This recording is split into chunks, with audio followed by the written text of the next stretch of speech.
Welcome to the great outdoors. Welcome to Costa Rica. Welcome to The Experience Podcast. If you're new here, I invite you to subscribe to this video and also like this video. And if you're already subscribed, thank you for your ongoing subscription and your support. My name is Neil. I am a multi-dimensional spiritual being that's having a human experience. And joining me is my brother Dennis. Dennis, I invite you to introduce yourself. Like Neil said, my people call me Dennis. And today we're going to be speaking about something that came up from the context of commitment. And what that looks like when people when we as an individual being have commitments that are different than other people's commitments.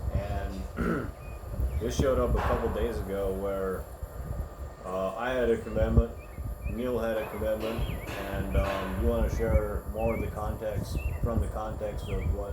I would love to hear what your perspective on it, and then I'll share where I was coming from and what I was committed to. Sure. So I'll share my commitment, and then I'll let you share yours. So I've been here at this village, this beautiful, amazing village that you see behind us. And when I say beautiful, like, it's not just a physical aspect of it. It's the metaphysical, it's the spiritual freedom, the mental freedom. Like this here is a manifestation of people cleaning up themselves from the inside out. So when I first arrived here at this village, Earthwaking Village, everyone that moves here, we all receive a packet of, like, a welcome packet. And in this welcome packet, it has, different things about the village, what time breakfast will be served, what's to be expected, what's just kind of the general breakdown of what it means to live in a sovereign, free community with constraints, with masculine constraints. So the commitment, part of this welcome packet, had one of the things that it said was to leave the village as it is or improve it. So basically, like, if I take this coffee cup and I drink this coffee, after I'm done with the cup, I wash the cup and I put it back to where it belongs. Or if I can somehow improve this experience of drinking coffee with a cup, and then I can bring that to the breakfast table and we can upgrade. So that is the context of this commitment that I'm speaking to. So the other day we were in the greenhouse, and so that's my commitment. My commitment was to put things back in place or improve it. And for anyone that's following this channel, you probably already know that I spend a lot of time outdoors and in plants and etc. So my brother Neil and I were in the greenhouse the other day, and I asked Neil, I'm like, hey, there was a white lawn chair that was not in the greenhouse that was there 4 days before, prior to this interaction with Neil. And I asked Neil, I'm like, hey, where is this lawn chair that was in the greenhouse 4 days prior to this interaction I had? And at this point in the conversation, I knew where it was, and I unconsciously was manipulating Neil to, my whole objective with asking him where the chair was from the context of my commitment to putting things back in place or improving them. So, and you also are asking from the context of having a commitment of being committed to accomplishing a goal without directly asking for it. yes. There was an aspect of your commitment where you were committed with accomplishing a goal and not asking for it to be accomplished. So it was very manipulative, and I could have just asked Neil, like, hey, where's this white chair at? And I don't remember the exact words that I used, but it was in a manipulative way to the point where it didn't land. Because of the manipulation, it did not land for Neil from the context of where I was coming from. So I got I did get a little triggered. I did. So what was your experience now? What was your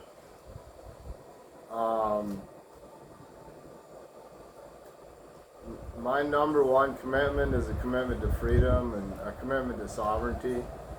And so if I feel like I'm being manipulated, or if I feel like I'm being a slave to somebody or a system or a corporation, like I get squeamish and I want to get out of there. It's like being in a constricted environment. And when I feel constricted, I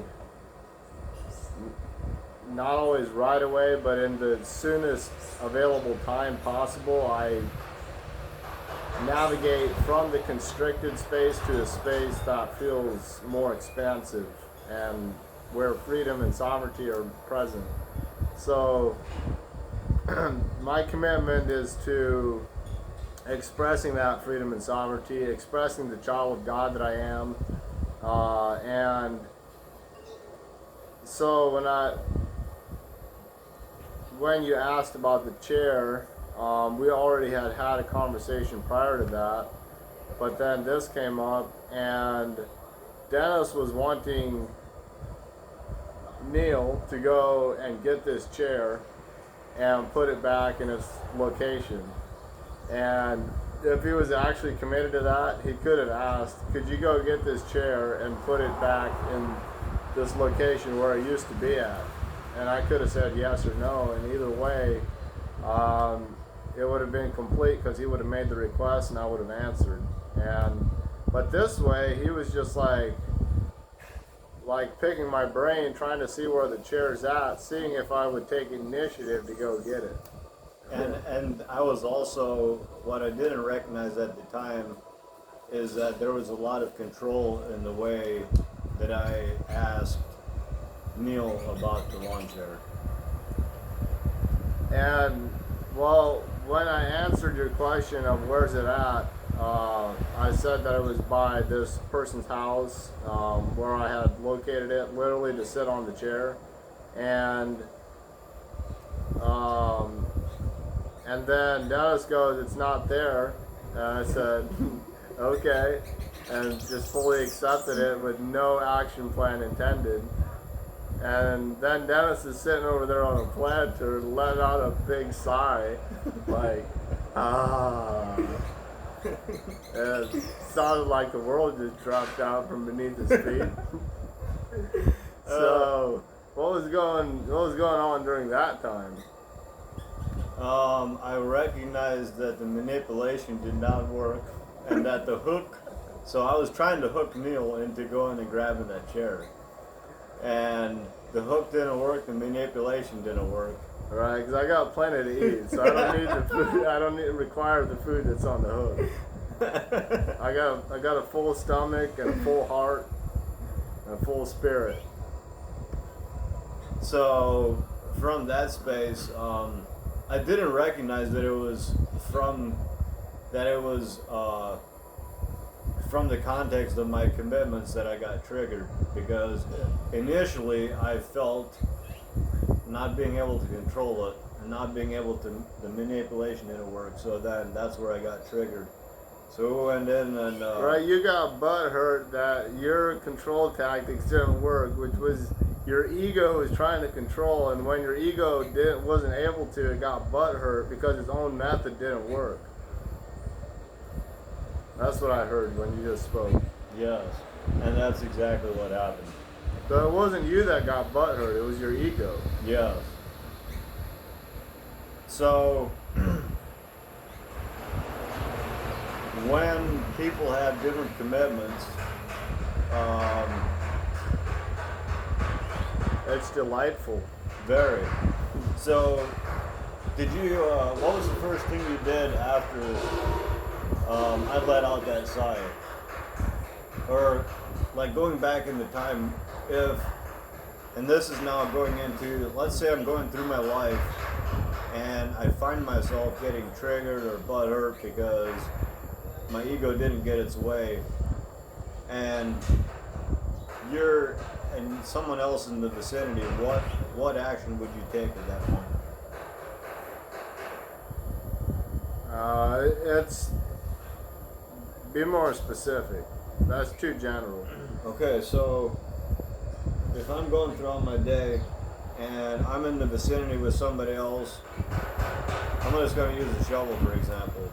And So this person's name is the shovel.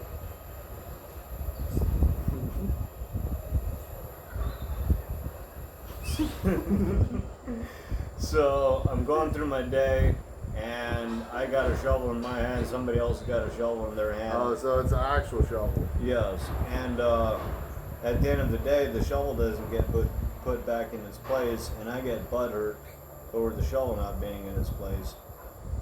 What action would you take at that point? Like what? Now, are you asking, am I the person observing the other person being butthurt? Or? Yes, you like I'm butthurt. My ego's fucking hijacked. Like what action? I had a shovel and you had a shovel, and You didn't put yours back, so I'm fucking butthurt because I'm committed to having the shovels back in the space to where they belong. So I'm butthurt because the shovels ain't back in place. And you see me and you're there to experience it. Like what action do you take to in that specific time? The action I would take is to walk off and let you be butthurt, and maybe go read a book. Because freedom and sovereignty doesn't give a fuck if someone else is butthurt. Your shit is your shit. Yeah. And I don't require taking on your shit. So if it doesn't directly involve me and affect the commitments that I have of freedom and sovereignty and accountability and integrity, if it doesn't affect any of those commitments, then I'll leave it be. But if it starts to actually affect what I'm committed to, either in a positive or negative manner, I'll then respond based on what I'm committed to.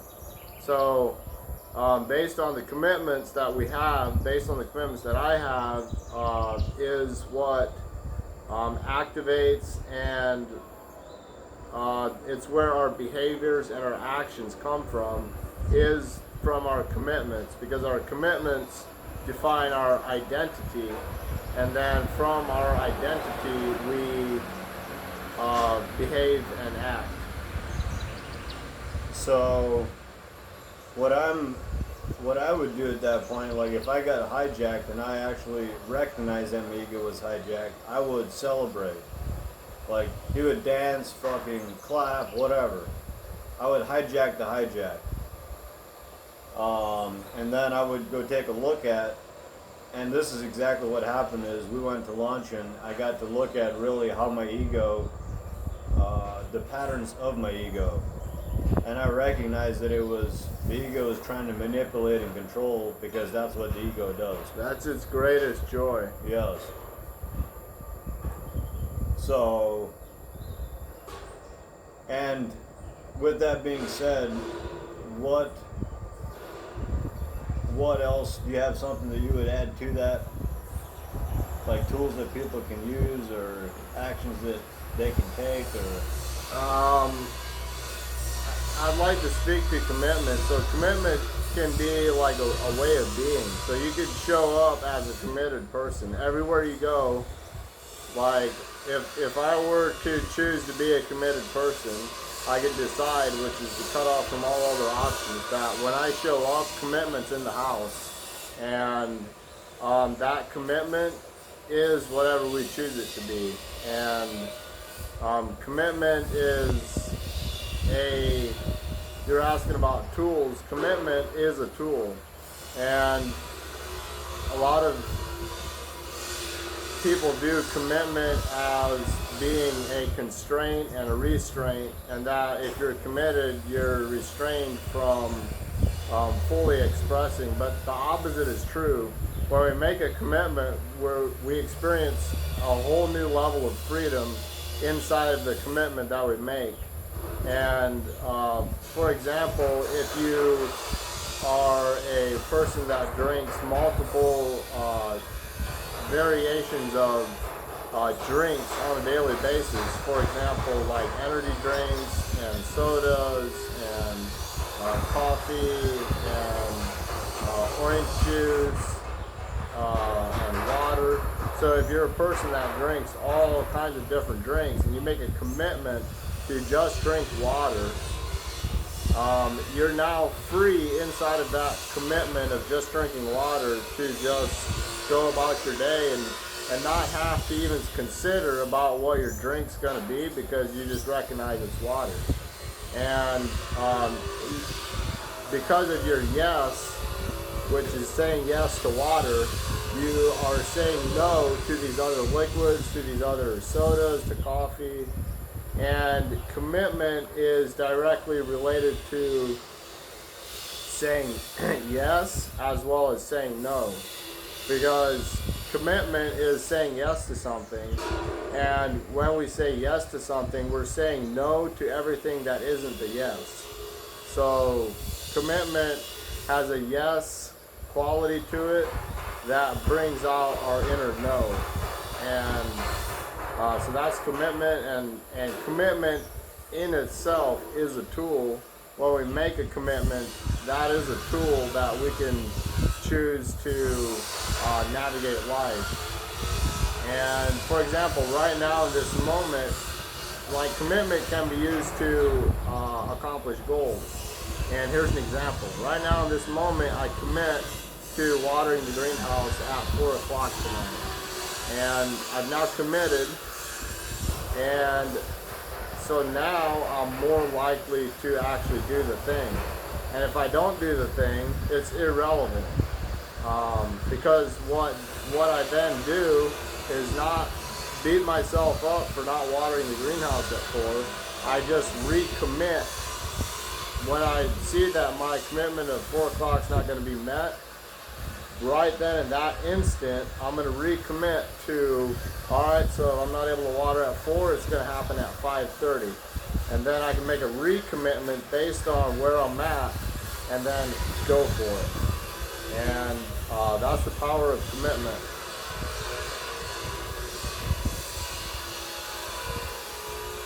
And with that, thank you for watching. Remember to make commitments. There's freedom in commitment. And like, share, subscribe to the channel. And I'll see you on the next video. Peace.